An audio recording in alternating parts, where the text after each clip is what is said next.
Jeśli poszukujemy bardzo dużego i funkcjonalnego samochodu, gdzie możemy wybierać między silnikiem diesla a silnikiem benzynowym, to warto się przyjrzeć Renault Grand Kangoo.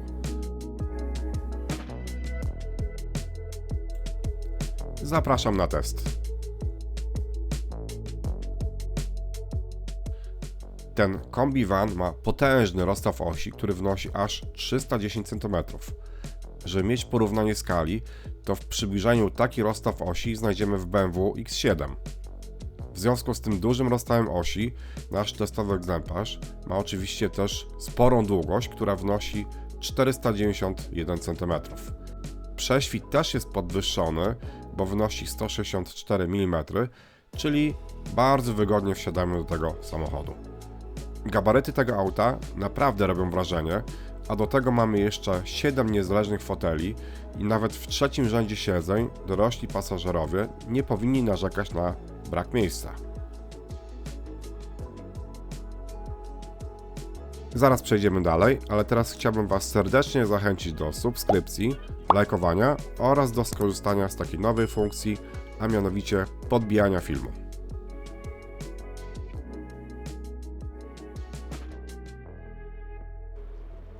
To sprawdźmy, jak się prezentuje bagażnik. Można go otworzyć wyłącznie manualnie.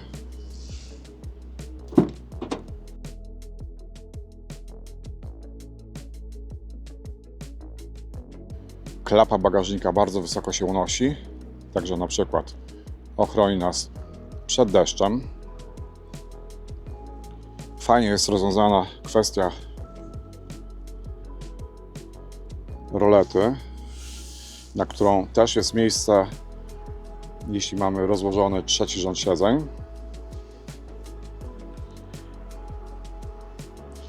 Nie widać tutaj żadnych uchwytów na zakupy. Jest też tylko jedna lampka do podświetlenia bagażnika. Pojemność bagażnika w takim układzie wynosi aż 500 litrów. Jeśli się mylę, to poprawcie mnie w komentarzu. A długość w takiej konfiguracji wynosi około 42 cm. Możemy oczywiście tą powierzchnię łatwo powiększyć.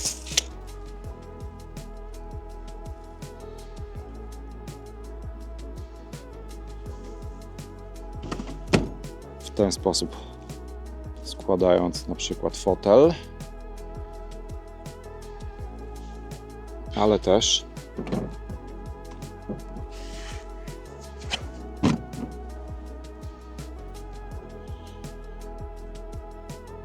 w taki sposób. No i teraz jest to taki szybki sposób, bo fotel też, tylne fotele można też wymontować. W międzyczasie zerknijcie sobie na pozostałe wartości pojemności bagażnika w poszczególnych konfiguracjach. No a długość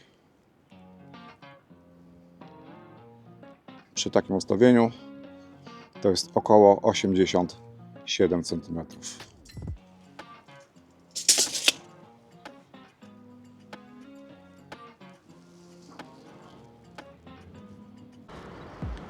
Jeśli złożymy oparcie w drugim rzędzie siedzeń, to do oparcia pasażera z przodu mamy odległość około 210 cm.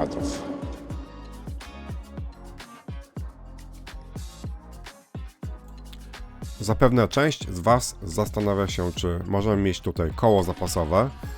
Oczywiście jest taka możliwość. W opcji kosztuje 1000 zł, a jest umieszczone pod podwoziem.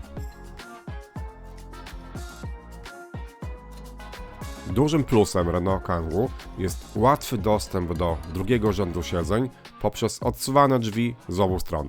To jest bezcenna zaleta na ciasnym parkingu lub na przykład przy wyciąganiu dziecka z fotelika. Całkiem niezły jest też dostęp na trzeci rząd siedzeń, no ale wiadomo, tutaj już troszeczkę jest wymagana większa sprawność. A jak tam możemy się dostać? Odblokowujemy to tą dźwignią.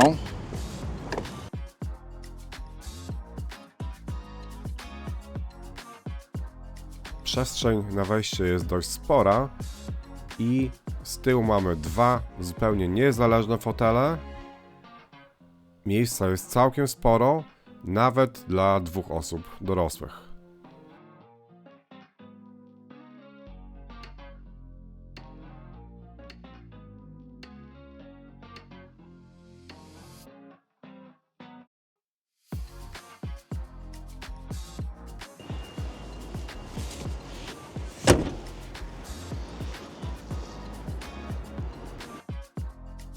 Czas teraz na wypróbowanie, ile mamy miejsca w drugim rzędzie siedzeń. Sprawdzę też, jakie mamy do dyspozycji materiały wykończeniowe. Na początek zwróćcie uwagę, że mamy praktycznie płaską podłogę, co oczywiście znacznie zwiększa komfort podróży dla pasażera, który siedzi na środkowym miejscu. Mamy do dyspozycji 3 niezależne fotele, z tym, że nie mamy tutaj podłokietnika, natomiast jeśli potrzebujemy podparcia, no to możemy, podróżując w 2 osoby, złożyć po prostu tylne parcie środkowego rzędu. Wsiadam w takim razie do środka.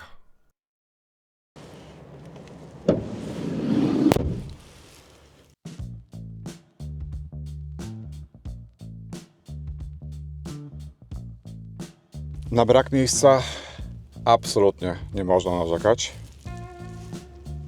Ilość miejsc na kolana w tej pozycji więcej niż 4 palce. Stopy mieszczą się swobodnie, aczkolwiek tutaj troszkę nam przeszkadza nawiew. No ale miejsca jest dużo. Ilość miejsca nad głową jest naprawdę bardzo duża. Sądzę, że tutaj nawet większość koszykarzy nie powinna narzekać. W fotelach mamy stoliki lotnicze. Do dyspozycji mamy otwór na napoje, przy czym akurat w tej średnicy mój kubek termiczny ani puszka 250 ml niestety się nie mieści. Na pewno to jest jakaś mimo wszystko większa stabilność i w jaki sposób można to wykorzystać. Dodatkowo jeszcze są takie mniejsze gazetowniki. Ogólnie przewaga jest tutaj twardego plastiku. Troszkę jest z boku tkaniny. Jest to tkanina podobna do tapicerki fotela. Na środku mamy 2 nawiewy, a poniżej są 2 gniazda USB-A, czyli te starszego typu, oraz gniazdo 12V.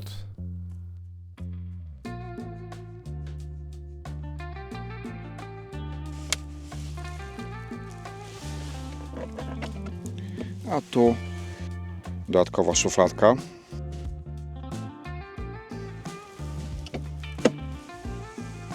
Uważam, że jak na ten segment samochodu wnętrze wygląda naprawdę poprawnie. Można być zadowolonym. W naszej wersji wyposażenia tapicerka tylnej kanapy jest wykonana z tkaniny, która jest łączona z skórą syntetyczną. Bardzo mi się podoba, że każdy z foteli drugiego rzędu siedzeń posiada własną regulację wzdłużną oraz delikatną regulację pochylenia oparcia.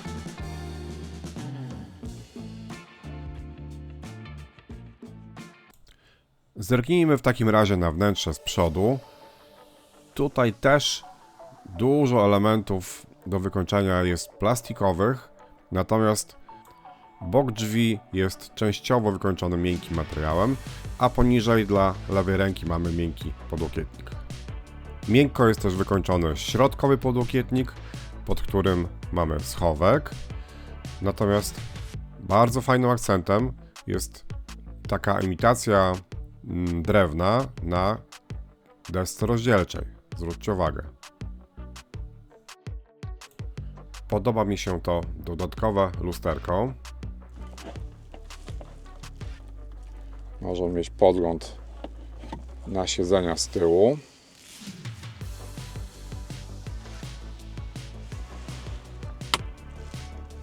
Lampka jest tradycyjna. Jest to tradycyjna żarówka.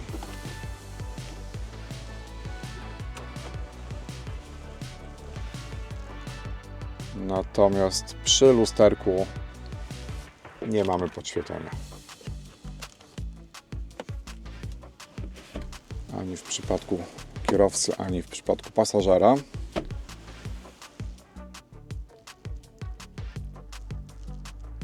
Są tutaj za to solidne uchwyty. W tym miejscu możemy się złapać przy wysiadaniu. Pod sufitem, nad przednią szybą, mamy też potężny, bardzo pojemny schowek.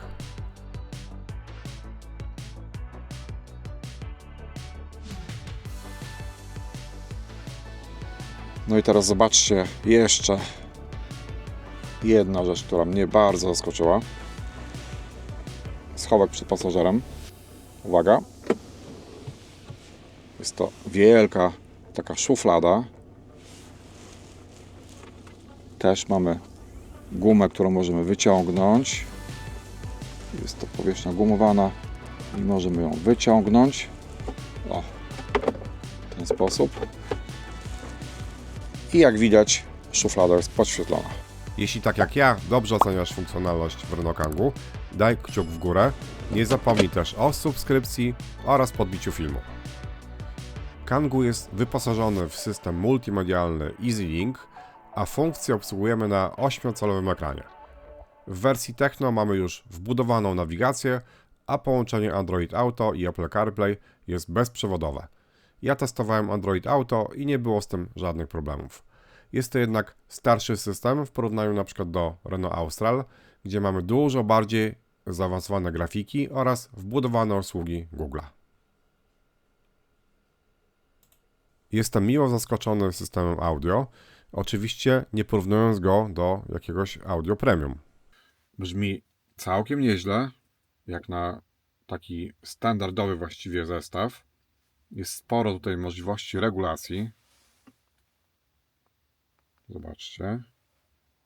No niestety dźwięku nie mogę pokazać.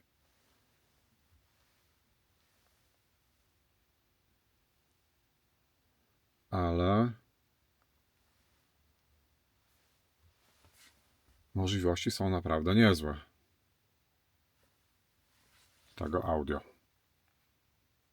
Także to jest na pewno plus jak na tą klasę samochodu. Zerknijmy w takim razie na aktualny cennik.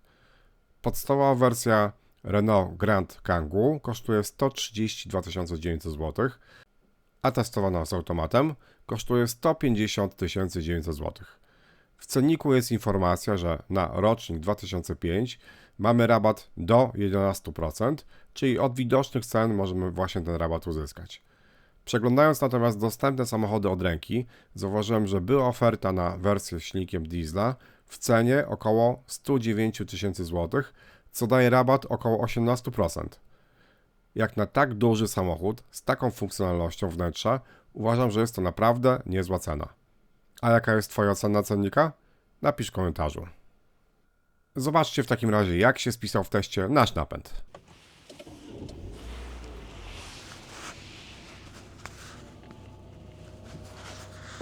W tej chwili dźwięk nagrywany jest we wnętrzu. Zajrzyjmy w takim razie pod maskę.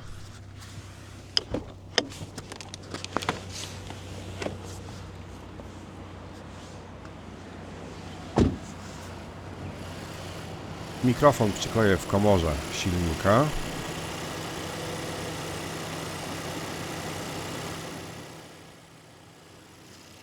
Pod maską mamy 4-cylindrowy turbo doładowany silnik benzynowy o pojemności 1,3 litra.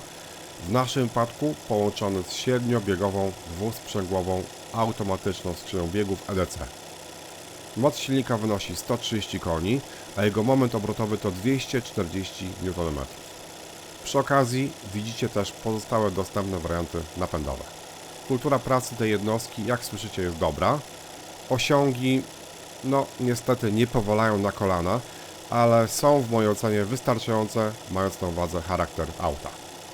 Katalogowe przyspieszenie od 0 do 100 km wynosi 12,2 sekundy, a w moim teście przy temperaturze 9 stopni wyszło 12,3, czyli podobnie.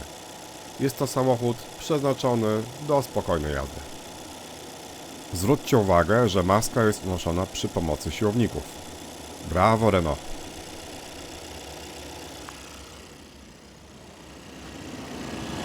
Sprawdźmy w takim razie, jak w moim teście wypadło zużycie paliwa w mieście oraz na trasie.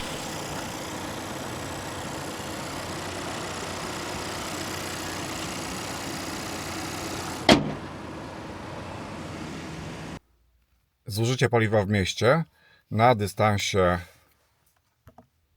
dystansie 178 km wynosi 9,6 litra na 100 km. Zbiornik paliwa dla wszystkich wersji napędowych jest taki sam i wynosi 54 litry. Sprawdźmy teraz, jak spalanie wypadło na autostradzie. Przy średniej prędkości 130 na godzinę wyszło 8,3 litra na 100 km. Na dystansie 202 km.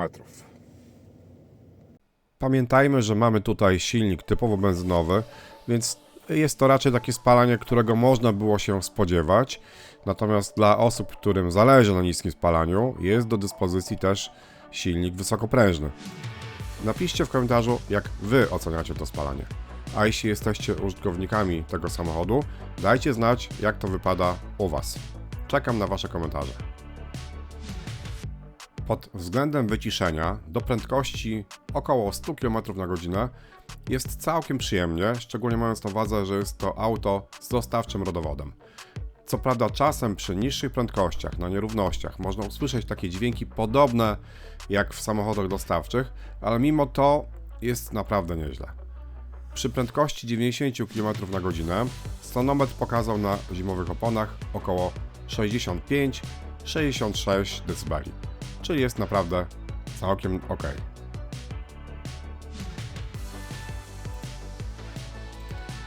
W mojej ocenie zawieszenie jest naprawdę komfortowe. Myślę, że nawet do tego stopnia, że zupełnie śmiało można uznać ten samochód jako samochód rodzinny. Przy wyższych prędkościach pod względem hałasu jest niestety już trochę słabiej. W moim teście przy prędkości 120 km na godzinę przyrząd pokazał około 70 dB.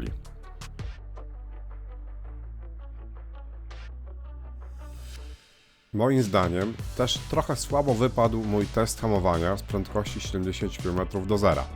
Co prawda warunki nie były idealne, bo temperatura wynosiła około 9 stopni Celsjusza, nawierzchnia była wilgotna, a do tego samochód miał opony zimowe. Dodatkowo samochód był bez pasażerów. Jednak droga hamowania wyniosła około 22 metrów. Oczywiście zachowując odpowiednią ostrożność, nie powinno to być większym problemem w użytkowaniu, ale warto mieć to na uwadze. Daj znać w komentarzu, jak oceniasz Renault Grand Kangoo. Napisz, czy rozważasz taki samochód dla siebie, a jeśli jesteś użytkownikiem, podziel się opinią. Ja tymczasem dziękuję za oglądanie, mam nadzieję, że film Ci się podobał i będziesz chciał zobaczyć mój kolejny materiał. Dlatego nie zapomnij o subskrypcji. Do zobaczenia przy kolejnym teście. Cześć!